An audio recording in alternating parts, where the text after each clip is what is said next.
নমস্কার প্রিয় বন্ধুগণ। জীবনে যদি আসক্তি আর অহংকার ত্যাগ না করেন, তাহলে জীবনের আসল উদ্দেশ্যই বুঝতে পারবেন না। চলুন এ বিষয়ে একটি গল্প বলি। এক রাজ্যে এক অত্যন্ত ধনী রাজা ছিলেন। তার প্রাসাদে সোনা দানা দামি হীরের পাত্রের অভাব ছিল না। একদিন এক সাধু রাজপ্রাসাদে এলেন এক সাধারণ মাটির পাত্র হাতে নিয়ে।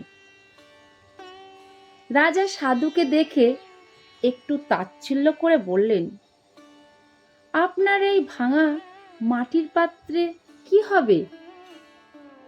আমি আপনাকে সোনার থালা দিচ্ছি।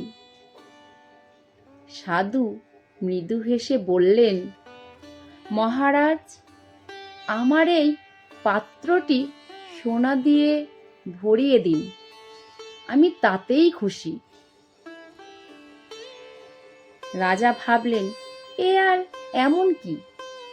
তিনি পাত্রে সোনা ঢালতে শুরু করলেন।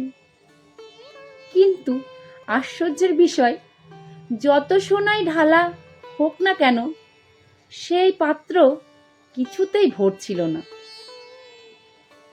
রাজার সমস্ত রাজকোষ খালি হয়ে গেল। তবুও পাত্রটি যেমন ছিল সেই খালিই রয়ে গেল। তখন রাজা সাধুর পায়ে পড়ে জিজ্ঞেস করলেন, হে সাধু, এই পাত্রের রহস্য কি?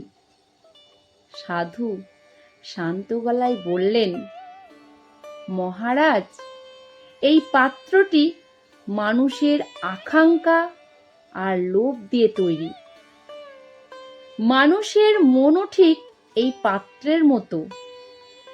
আপনি একে যত সম্পদই দিন না কেন, এর ক্ষুধা কখনোই মিটবে না।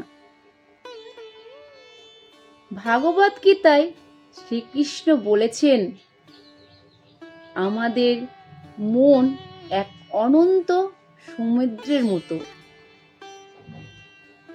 আপনি বাইরে থেকে যতই পাওয়ার চেষ্টা করুন না কেন, ভেতরের শান্তি তখনই আসবে যখন আপনি লোভ ও অহংকার ত্যাগ করতে শিখবেন। মহারাজ তার সোনা দানা গয়নাগাটি ছিল বলে সাধুকে তাচ্ছিল্য করেছিল।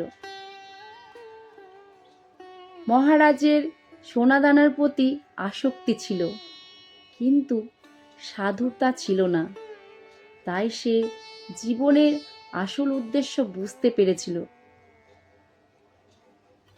মহারাজ দেখল, আমার কাছে এত সোনা দানা হীরের পাত্র আছে, আর এই সামান্য একটা মাটির পাত্র নিয়ে এসছে। কিন্তু সেই সাধুর সাথে মহারাজ কিন্তু পেরে উঠলেন না। তাই আমাদের মনের যে লোভ লালসা অহংকার আছে, সেগুলি যদি আমরা ত্যাগ করতে পারি, তাহলেই আমাদের জীবন সার্থক। এই মাটির দেহ আমাদের সব কিছু ছেড়ে একদিন চলেই যেতে হবে। তাই বন্ধুরা, কোনো কিছুর ওপর অহংকার করবেন না। সে রূপই হোক, সে অন্য কিছুই হোক, সে জমি জায়গায় হোক, যাই হোক। হ্যাঁ, তবে বাঁচার জন্যে আমাদের যেটুকুনি প্রয়োজন সেটুকুনি নেওয়া দরকার। ভগবান শ্রীকৃষ্ণ বলেছেন, কর্ম করে যাও, কর্মই সব কিছু, ফলের আশা কখনো করতে নেই। এখানে আমরা যা কিছু দেখছি, যা কিছু নিচ্ছি, যা কিছু ভোগ করছি, কিচ্ছু আমরা নিয়ে আসিনি। সব ফেলে আমরা একদিন সেই চার কাহারে করেই চলে যেতে হবে। সেই শেষ যাত্রা হলো শ্মশান। সেই শ্মশানই আমাদের আসল ঘর, আসল স্থান, যেখানে আমরা শান্তির ঘুম ঘুমাবো। এই জীবনে আমরা পৃথিবীতে এসেছি সুখ শান্তি বজায় রাখার জন্য নয়, আমাদের পাপ মোচন করার জন্য। আমরা এই পাপ থেকে মুক্তি লাভ করার জন্য আমাদের জীবন, এই জীবন ভগবানের দান। এই আছি, এই নেই, কখন যে শেষ হয়ে যাব নিজেরাই বুঝতে পারি না। জীবনের কোনো দাম নেই, তাই কোনো কিছু নিয়ে অহংকার করবেন না।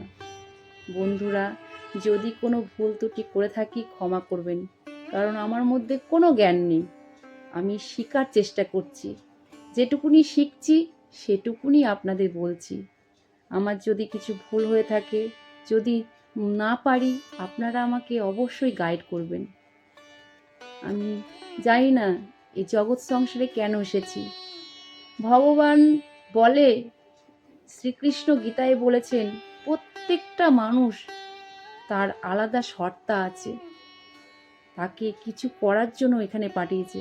জানি না, দিন শেষ হয়ে যাচ্ছে, কবে চলে যাব, কিছুই করতে পারিনি। জয় শ্রীকৃষ্ণ, রাধে রাধে বন্ধুরা, সবাই ভালো থাকবেন, সুস্থ থাকবেন।